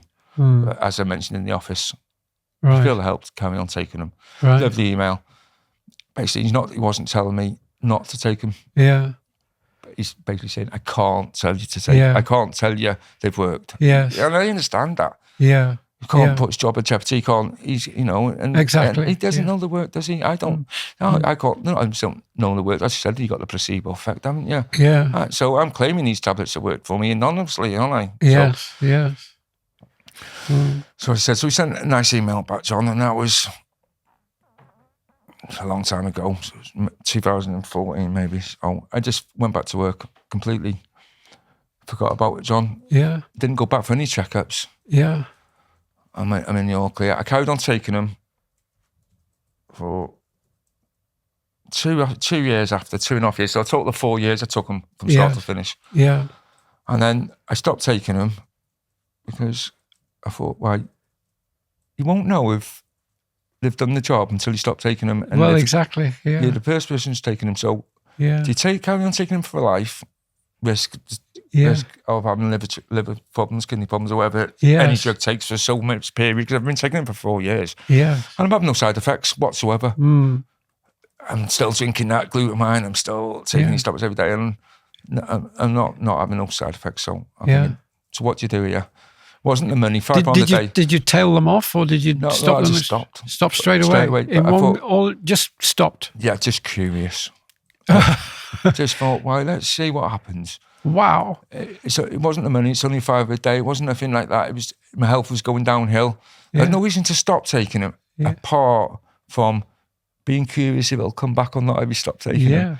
And I thought, the only way you'll know that if you stop taking them. So I'm surprised you didn't tail them off gradually, though. I just stopped taking them. All right, that'll do. Your body must have sort of gone over a cliff. I didn't, John. No? I just stopped taking them and then just carried on my normal life. Wow. And after about 3 years. And when was that exactly? I think that was 2000. Well, not exactly, but 2015 I must have stopped taking them. Right. I'm close. It's hard with the dates, but it's all roughly online. Speaking, it's all online. That amount of time ago. Yeah. It's quite a long time ago now, yeah. After about 3 years of going back to work, and my leg starts getting painful. Oh. Well, then I'm thinking, right, the cancer might have come back. Yeah. This is what I'm thinking. I hope the cancer hasn't come back, because it was really painful. I was struggling so bad. So I thought, well, you're going to have to go back now. It's been 3 or 4 years, and I'm still feeling every way, but I'm just in pain. I thought, I don't want to go back. Right. I don't want any excuse not to go back to the hospital. I just don't want to go back to the hospital. I'm done with it. Yeah. Not going to help me. If they told me I'm dying, I'm not going to have the chemotherapy. I don't want, but I'm thinking, right, you've got to find out if it's come back or not, don't you? Yeah. No. I hope it hasn't, John, because I've told everyone I've cured myself of cancer, and then you end up dying of cancer. That was on my mind as well. Yeah. So I said to Kurt, took Kurt with me, my best mate. Yeah. We went back to Gobowen, that's in Oswestry. Yeah. Gives me a scan. We go for the results, and then about 5 doctors come in. I was sat down, Kurt, and out of nowhere, 5 doctors come in and sit down. Yeah. I've been sat there all morning, watching people going in, and I only seen one doctor going in. So the first thing the doctor said was, "Where have you been?" I said, what do you mean? He says, "You just disappeared. You're in the system, and you just disappeared." He said, "We don't know if you're well. We don't know anything about you, Shane. You've come, you've had scans, and then that's it. You're just gone." He says, "Why have you come now?" So I explained to him what I just explained to you. I'm in a lot of pain. Hope it's not the cancer. And I actually said to him, I hope it's, he said, "What do you think it is?" I said, "I think it's coming loose, but I hope it's not cancer," because I told everyone. It's coming loose, meaning? In my mind, it's, John, they've told me I'd get 10 years with it. Yeah. Right? And it's probably 7 years past it now. It's getting on for that. And it's starting to get painful. And he said it'll come loose eventually. It'll come loose, wear and tear. It's being the operation with the metal hip and I get you now. It'll eventually come. I get you. And then once it's stopped working, we won't be able to fix it. But don't go back to work. It only lasts so long. But of course, I've gone straight back to work. Yeah. I'm like jumping up and down holes. Yeah. But I just forgot about it. I just got on with it, John. So that was my mentality. So So I go back and he says, what do you think it is? And I said, I hope it's coming loose and it's not cancer, because I told everyone I cured myself of cancer. And he's laughing back there, and I says, and he goes, well, exactly what's happened, Shane. He says, we told you not to go to work. And it's come loose. He said, only a little bit. He says, but the more you're walking on it, it's coming out and you're pushing it back in. Oh, right. And he says, and it's not much, he says, but it's going to get worse, a lot worse. He says, but I'm not blaming you. Yeah. I would have gone back to work. I would have gone back to work. Oh, good for him. Yeah. He said so. But our advice is, you haven't got something to last much longer. Yeah. Not to go back to work. And I said, right. I'm going back to work this afternoon. And he just laughed. So that I know. So I knew the cancer. I know it's worked now. And John's been so many years. I haven't been back since then, John. I have no reason to go there and check up. I said, it's 10, getting on for 10 years now, John. Wow. Over 10 years since the cancer's gone. So I said, but since when I went anonymous, in 2017, there was a gentleman called Joe Tippins in America. Joe Tippins is his name. Yeah. And he was diagnosed with terminal brain cancer, secondary cancer. He had it all over, lungs, kidneys, in his brain. Yeah. And he spoke to a vet who told him to try a drug called Menadiol, which is, I said, an animal worming drug. Yeah. And he took Menadiol with, I think, 4 to 6 weeks left to live, and he cured his brain cancer. Wow. Using the same drug. Gee. And he went on some news channels. He's written a couple of books. He's a lovely gentleman, John. Yeah. He's 70-odd years old. Did he use the antihistamine and the other? No. He used, I think he used CBD oil, and he used Menadiol, which is a paste, which his protocols, Menadiol, CBD oil, and vitamin C, but I'm not sure about it, but it's completely different what I took. But Menadiol and Menadiol are very close drug. Yeah. I've read that it's only one oxygen molecule difference. Right. And then I was told H2O and HO, one molecule is different. So one molecule can make a big difference, which I didn't know until someone told me when they explained it to me. Yeah. But I've been telling people it's the same drug. It's an anti-parasitic drug. Yeah. It's shells for animals. Yeah. And Menadiol are still for humans, but it's doing the similar same job. It's doing the same, whatever it's doing. Yeah. So he cured his brain cancer in 2017. Yeah. He's written books, and he's got his own website, and a lot of people have gone on there to say that they beat their cancer using the same protocol as him. I think he's mentioned that 40 people have used his protocol. Yeah. And it's worked for them, John. Now I don't know Joe Tippins. I never spoke to him. I've sent a few people over the years. People ask me about my story, and I've sent them to him. Yeah. And then people who spoke to me, I've also spoke to Joe Tippins, so I presume he knows about me. Yeah. But it's a completely different protocol, but it's the same. The main drug was the same drug. Right. Now he's still alive now. Yeah. He's in his 70s, you say? He's in his 70s, John, still going strong. He's got a web page, joetippins.com, and he tells his story. And right. But I said, I can't vouch for that gentleman, John, but he seems very believable. Yes. It's his story, but I never met them. You haven't got primary evidence. You've got to do your own research. You can't take his word, and you shouldn't be taking my word for it. Yeah. You should be on Google now. Yeah. If you've got someone who's ill with cancer, who's got a bad prognosis, spend half hour. That's something I wanted to get onto is the fact that you've made all this public now. I remember you've spoken to me before about how concerned you are as to how people will respond. People who are in need, and it's come your way, and you've had some very good news, I believe, from various people. Yeah, I was with you this morning when someone's contacted us. Yeah, a couple of people this morning have told me that the tumours have shrunk. Yeah. In the last 8 weeks, taking Menadiol, 2 different people. Yeah. Which is always great news, John. I'm not a doctor. Yeah. They're not being told the cancer's gone, but 2 people, the different cancers, that the tumours have shrunk. Yeah. One from 1 centimetre to 0.7 centimetres. Yeah. And then a couple of weeks ago. Does that mean in their case they've taken them in parallel with their normal treatment? Yeah. Well, I think one of them's not having any more treatment. Right.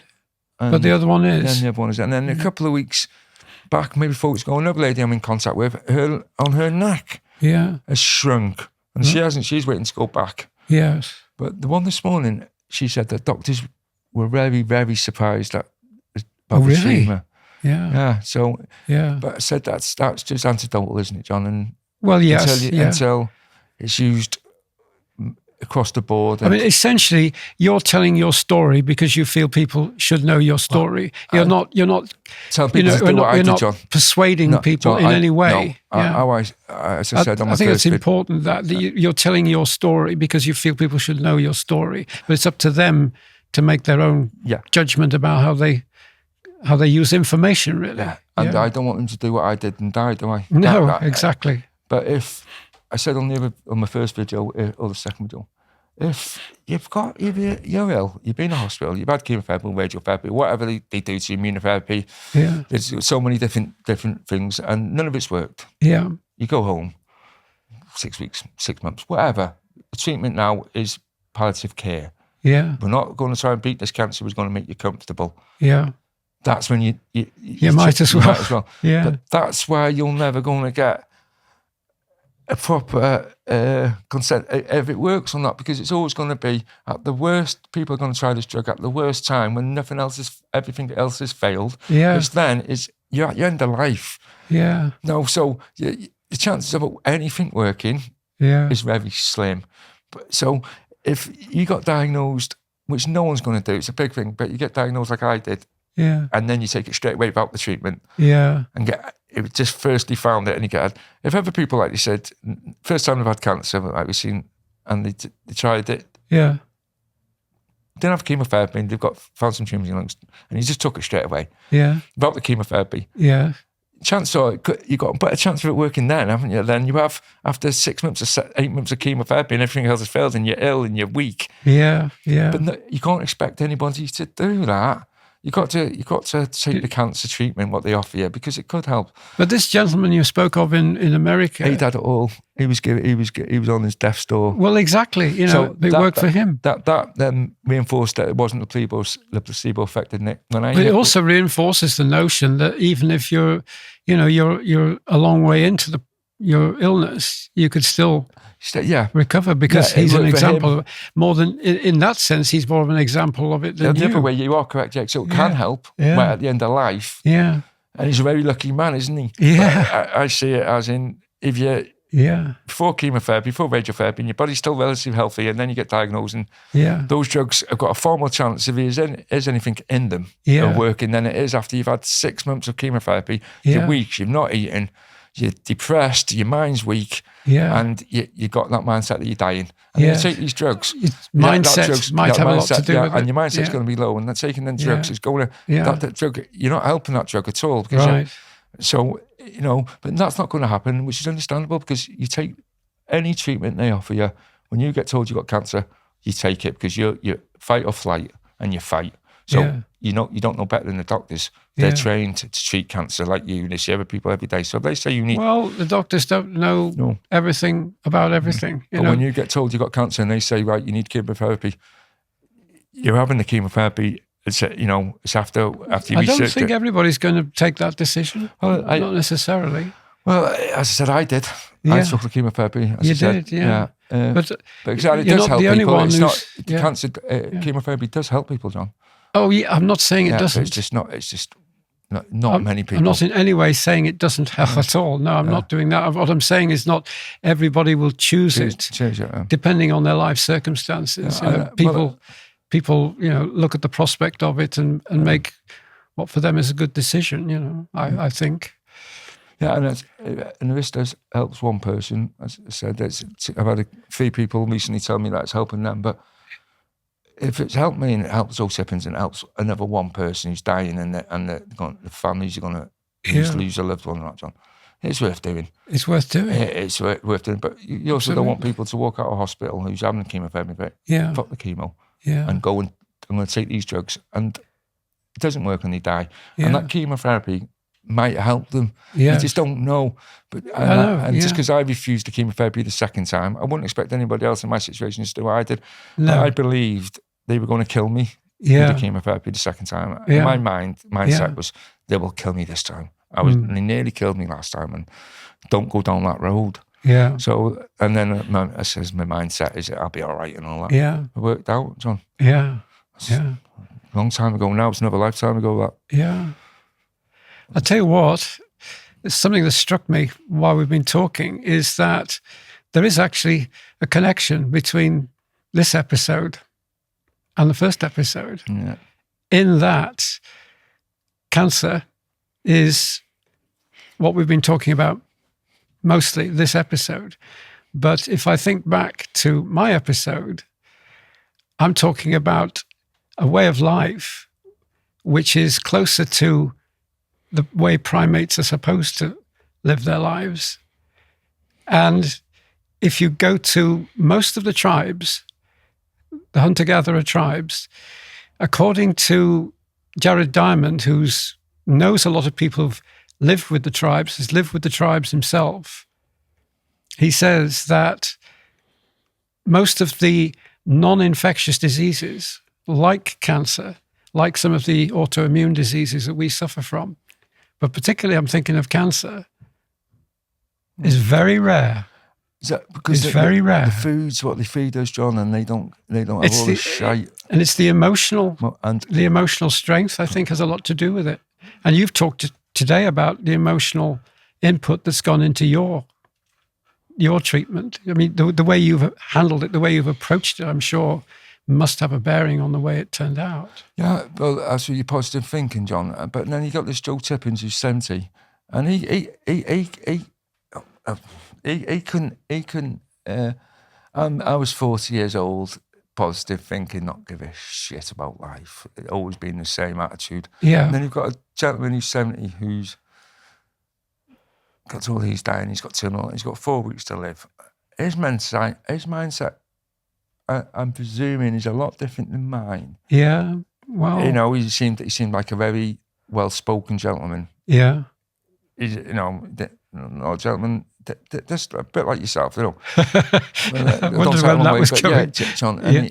I'm thinking, well, it's different when you're 40 and don't give a. And he's 70 and he's getting told he's got 4 or 6 weeks to live and it's cured his. So it must be the drug. I know it's saying positivity and all that, but it must be the drug. Yeah. We're 2 different people, 2 different cancers, Yeah. 2 different prognoses, Yeah. and we're both healthy. He's been 87 years now and mine's 12 years. Yeah.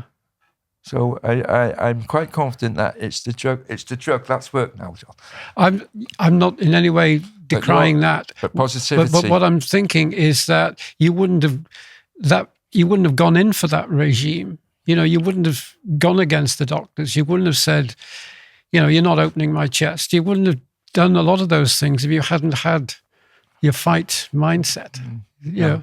Oh yeah, I'm glad my dad taught me, brought me up the way he did, John, because it's got me through life, hasn't it? Yeah. Oh, everything that's ever happened, I've just bounced off me.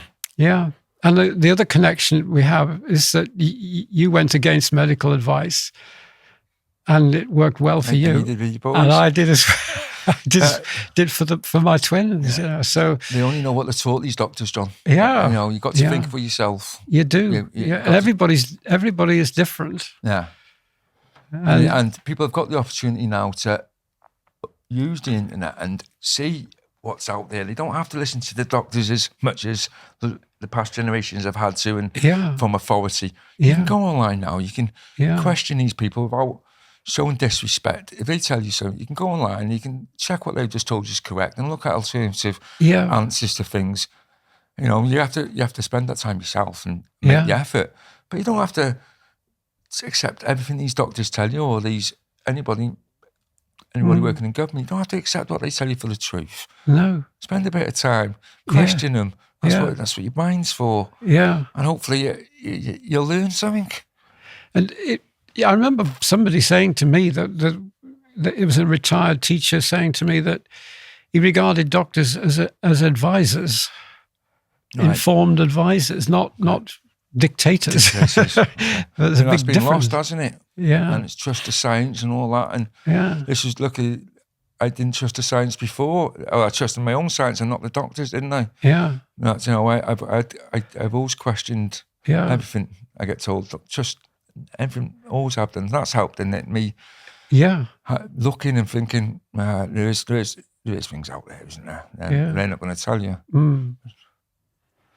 But I think it's really very significant to feel that if we lived closer to our real nature, these things don't occur nearly so much. I mean, it's very rare. Physical and mental. Physical and mental. You don't have the stresses absolutely. of life, do they? You don't. It's a different kind of stresses, but they're ones that have been used to over many.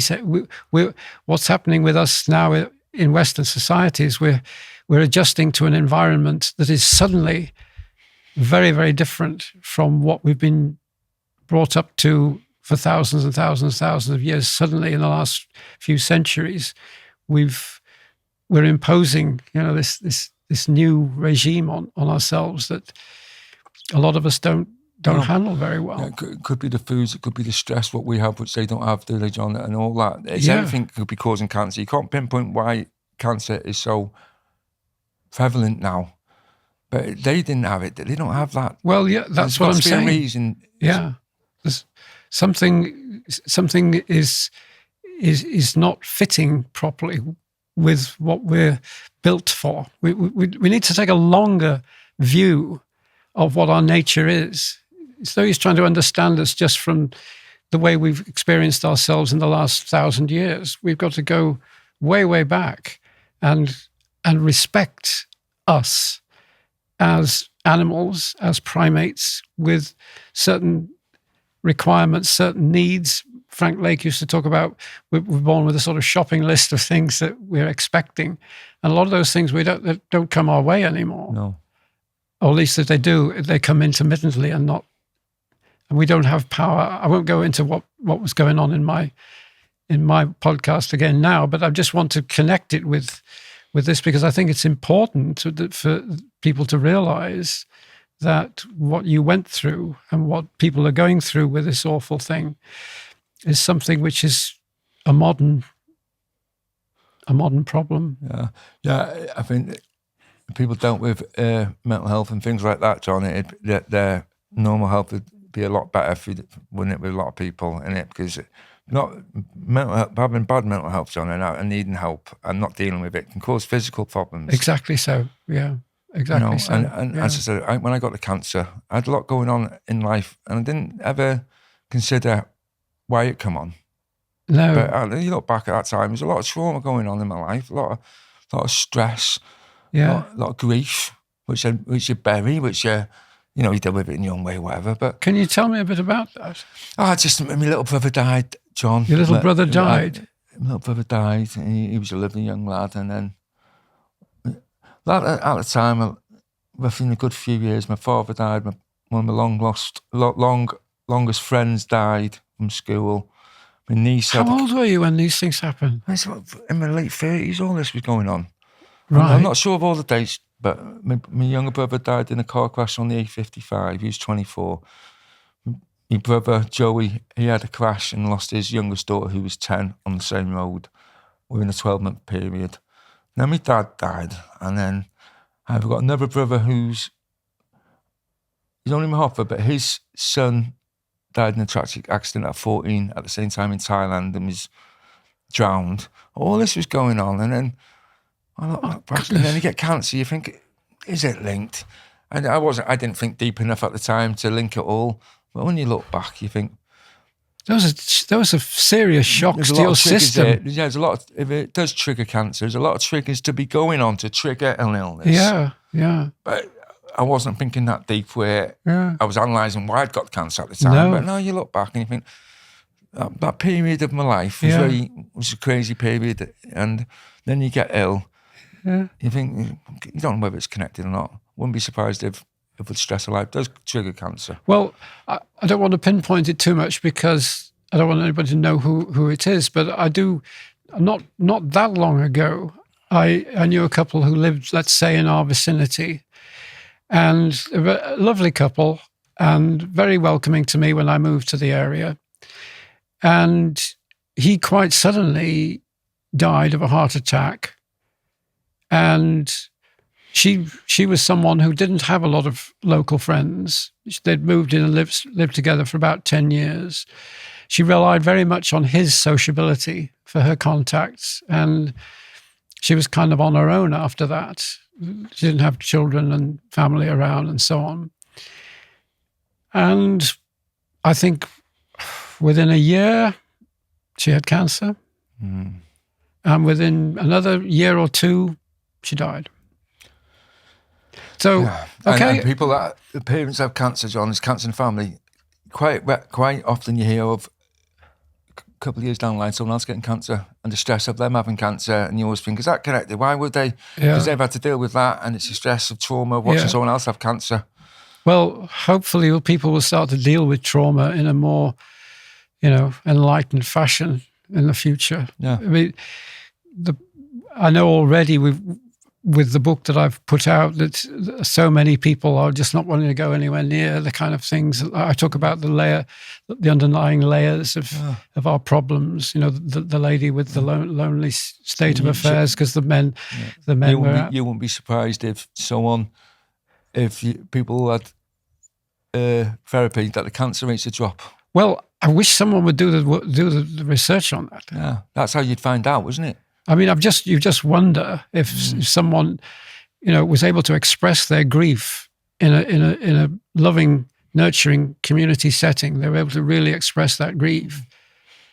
Why can the eye become normal? Why can't the other tissues become normal in somebody? Physical, definitely connected to the psychological. Totally. Yeah. And they said, and if it did, it'd be cancer rates would drop down if everyone sorted out the mental health issues. Yeah. But I don't think that they do those kind of. That kind of therapy does happen, but it's the tests to see that. I don't know that anybody's done it. Maybe they have, but people have done most things that you think about. So maybe somebody has, but it's not common knowledge, is it, by any means? And maybe that's something that, God willing, I might get a chance to find out about. I'd love to find out about that. Very interesting. It's almost like you could sort of express out the cells that are misbehaving. You could express that out somehow. Grief, I think, is a big factor in this because they have done some research on grief and how. This is only hearsay. I'm a layman, not an expert.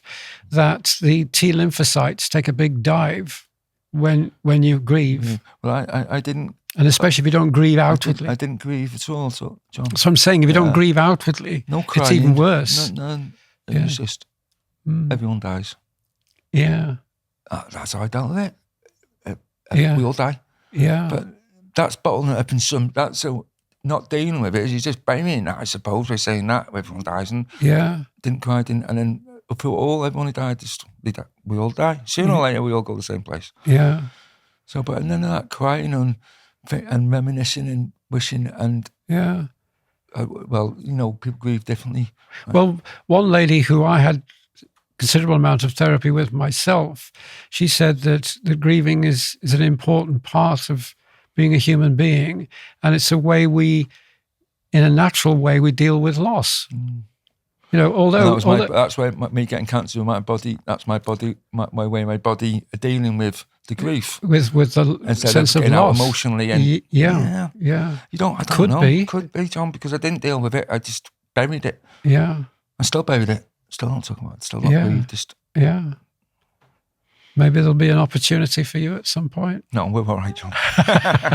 We're all right, baby, John. That's the reaction that I often get. I know, and it's all right. All those memories are all right, baby, John. My life's okay. And I said to you before we come here, I have selective memory. Very lucky to be able to have that skill where a lot of the things in my past, they've gone. I've forgotten about them, and they're not in my memory bank at all. But for you, a bit of a risky thing to say maybe, but I think for you, you've got quite a few really close friends, buddies, people you're really close to and think a lot of, and you've got a good relationship with your son, I think, particularly, and so on. And I think maybe the comfort you get from that somehow percolates through to that boy in you that feels the loss of his brother and so on. No, John, I talk to you more than I talk to most of my friends, John. Our conversations are a lot different than I have with my mates. Like, you don't talk about emotions. You don't talk about. I know, but they're there anyway. Life in general. Like, it's all right. What you're up to, what you've been doing. You don't. But there's when I hear you on the phone to these people, there's a warmth. There's a real warmth there. You don't have to spell it out, you know. No, I'm very caring. You're very caring to them, and I think they are of you. I tell them I love me. Yeah. You don't ring up and say, do you need to talk about something? And no. How's your emotions today, Shane? It's all right, soft lad. What are you doing? Yeah. You know. Well, even I wouldn't want that. No. It's not quite like that. But I have got friends who did want to open up. John, you'd be the first one I'd come to. Yeah. You know, I wouldn't go to Kurt. I wouldn't go, and he doesn't come to me. We're just best mates, and we just. You know, without him saying nothing, he needs me there. Yeah. He doesn't have to tell me he's got something on his mind. I know. Yeah. Exactly. You don't need. Sometimes it's not. You don't need to conceptualize it in intellectual language or anything. It's just the way you are with people, and you can be in a group with people, and I've been in them, you know, in staff rooms at certain times, where you just feel a frostiness, a lack of respect, a lack of, you know, general camaraderie even from the people around you. But there are other situations where you feel there's a warmth there. You know, how are you, John? I haven't seen you for a while, and you feel gathered in. You know, so people skill, John. Much people have to learn that, John. Yeah, and you don't have to sort of sit down, have a set piece, talk about your feelings. You know, that often inhibits you more than helps you. It's in the incident. That's why I want therapy to be something that everybody feels is a natural part of life. So you could be washing up or whatever you're doing, you know, where you just suddenly decide, I need to talk a bit more about this. Can we bring our cup of tea to the table and just sit and people sat around, isn't it? Not the chat and all that. I think it's the formality of it, though. That's awful. What people with therapy, you think, I've got to sit there now. It's all formal.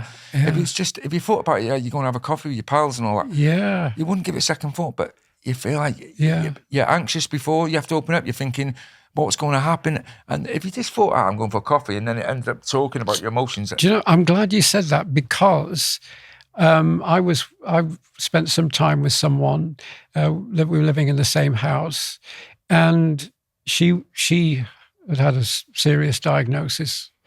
I don't want to make it too particular, but she had a serious diagnosis, and I was going through a difficult time with family and so on. And we just used to say, can we have a cup of tea? One of us would say it, the other one might say it. And we'd drop everything, you know, because we knew something was upsetting the other person. And we just would sit either side of the kitchen table, looking out of the window at the trees. And it was we weren't sort of confronting each other. How are you feeling today? It wasn't like that. It was looking down the other person's road. You know, we were looking like you and I are a bit here. We're not confronting each other like this. You know, we're sitting talking, and I've been looking down your road while we've been listening. And last time you were looking down my road, right. You know, we're looking that way. We're not. It's not a sort of, how are you now? You know, that's so inhibiting and so false. And that was your trigger word, cup of tea, and you knew. That was it. Yeah, yeah. And we'd always drop whatever we were doing and make time for each other. And that's the thing, you know. And very importantly, as I say, it was relaxing in a sense, because we just had our hand on the table, our cup of tea, looking not at each other, but, you know, a nice picture of the trees which are outside the kitchen window. And when I'm coming to yours, I'm going for a coffee with my pal. Yeah. So, even though we do open up, and it is like a therapy session and my chat, and I open up, I don't get anxious about it, because I've told myself in my mind that I'm going for a coffie. Yeah. But if I told myself, I'm going to Johnstown, I've got this I want to talk about, and I've got that I want to talk about, get this off my chest. Yeah. I'm anxious, but I don't say that to myself. I'm going, whatever we talk about. Yeah. You know, I've got things on my mind. It comes out anyway. Hey, I didn't know you were coming for therapy. No, I don't, as I said, I don't class it like that. No. But if I did, I would get anxious about it. Yeah. But I just... And you'll notice that my furniture is arranged so that we're not directly facing each other. We're facing the fire, looking down each other's road, you know, which is a really important thing, a gift to be able to do that, to give that to people. Yeah. Okay. I think Any other questions you'd like to ask me? I feel we've come to a sort of natural pause there, actually, with that. Brilliant. Don't you? Brilliant. Do you feel that? Yeah, good, John. Good. Yeah. And said if anyone's got any questions, you can always ask in the comments, John. Yeah. And I'll put in the description the amount of drugs I took, Yeah. the quality, what hours I took them, and all the information anyone needs. I'll put in the description, and then if anyone's got any, I always look at the comments, and I'll answer if anyone's got any questions. And all I've got to say is, well, listen to any treatment. If anyone gets diagnosed with cancer, stay positive. That's a massive, massive thing. Staying positive. If you believe you'll die, you'll die. Yeah. I think it's a given. We'll both, look to comments, and if we feel that someone's in need, we'll. Yeah, and if they've got cancer, John, and they won't need to stay positive, and don't. If you do get a bad prognosis, don't give in. Don't. They're not always right. The doctors. There's plenty of people online that have had the worst news in the world, and they beat the cancer one way or another. So research. Don't take a death sentence. Well, they give you as a death sentence because it will be. Yeah. If they say you've got 6 weeks to live and you accept that, you'll be dead before 6 weeks. Yeah. So just think, right, let's see what I can do. And just stay positive as much as you can. Yeah. That's the advice I've got to anyone who gets diagnosed with cancer. Positivity is a massive thing. Yeah. It won't, I'm not saying that'll cure cancer, but it certainly helps. Well, it will help like it helped you to find what was going to work for you. It will help you get to that point. I touched lucky on the first one, didn't I? I'm very lucky to have chosen those two drugs. It to work straight away. Yeah. I'm to, get ill and all that. Yeah, but you had looked and found out about other people doing other stuff. Well, that's I said. I looked at the cannabis oil, John, and all that, and it's very tricky with my job, things like that. So but there's you hear a lot about apricot seeds. There's a lot out there. Yes. If you're prepared to do some research and take and there is a danger that you'll be, out of the urgency of your situation, you might grasp at something that's grasp it doesn't work. Yeah. So if do some research now, you've got to really and even if look you haven't at got cancer, and get someone else to help you with the research too. And if you haven't got cancer, and chances are some of your family members are going to have cancer in the next few years, it's ripe. Yes. So get ahead of the game, research, get your knowledge up on what is out there. Yeah. Because it's everywhere. Cancer is everywhere you look. It's unbelievable. So having that knowledge is a wonderful thing. You should want to know what's out there and what people are saying with cancer. Yeah. It takes half hour. That's all it takes a bit of research. At least I think now it's not a word that nobody uses. I mean, it used to be. The big C. Yeah, but now... No one even say the word, John, when I was growing up. But I'm glad that it's no longer the case. We're making progress in some areas. I can remember my mum whispering to a friend, she's got the big C. I wondered, what's the big C? Yeah. I didn't even like saying cancer because it was a death sentence. Yeah. Yeah. But it's come on. In chemotherapy, it does help people. Radiotherapy. There's a lot of things out there to help cancer. So just do some research if you have cancer or your family's got cancer and see if you can help people. Yeah. Don't give in. Positivity. Okay. That's a good place to end, I think. Thanks again for this one, John. Yeah. Well, thank you. On the next one, we'll get a guest on. Yeah. Well, thank you for sharing that story. I mean, there's quite a lot of it I heard today I hadn't heard before. I'm glad it's done. We don't have to talk about me, John. Don't like it. Yeah. But we've done that now. Yeah. Anyone watching these now know my story, John. I'm a genuine person. I'll try to be. Yeah. Might have been a bad lad when I was younger, John, but I'm putting things right now. Yeah. I try to be as nice as I can. Yeah. And be as generous and positive and nice as I possibly can be now, and I make that effort. You're a lovely man, John. You want to help the world. You're doing everything for the right. You don't want fame. You don't want money. You just want to help people, John. Yeah. And I'm trying to do the right thing. I want to see that happen. So anyone can watch this. They can see we're genuine people. And if they like us, they'll watch us. Yeah. If you don't like the content, don't watch us. I don't give a fuck. But if they like us, I do. You do. I don't. But they like us, watch us. Yeah. So hopefully we talk sense and we'll have good guests on. I'm doing it for us, John. I'm doing this because I love spending time with you. Yeah. And if we help people, we help people. Yeah. I want to just see a lot more women carrying their babies around to work. People have mentioned it to me, John, they're going to try and get creches in work. And Yeah, really? Yeah, John. Fantastic. So hopefully, as I said, but we're just starting off, John. This is our second one. Yeah. We've got, I'd say 12 months down the line, we'll see where we are, but we're not doing it for anyone else. We're doing it for ourselves and to help people, if we help people, but yes, we want to enjoy ourselves, do something together, don't we? Of course. Of course we do. We've got long left on this planet. I love this, John. If we get 5 years, 10 years of having a good time together and building up this and doing something we love doing, John, I'll appreciate that in my life. Yeah, and I will too. Okay, I love you. You too, man. Okay, thanks a lot. Okay. Cheers, John.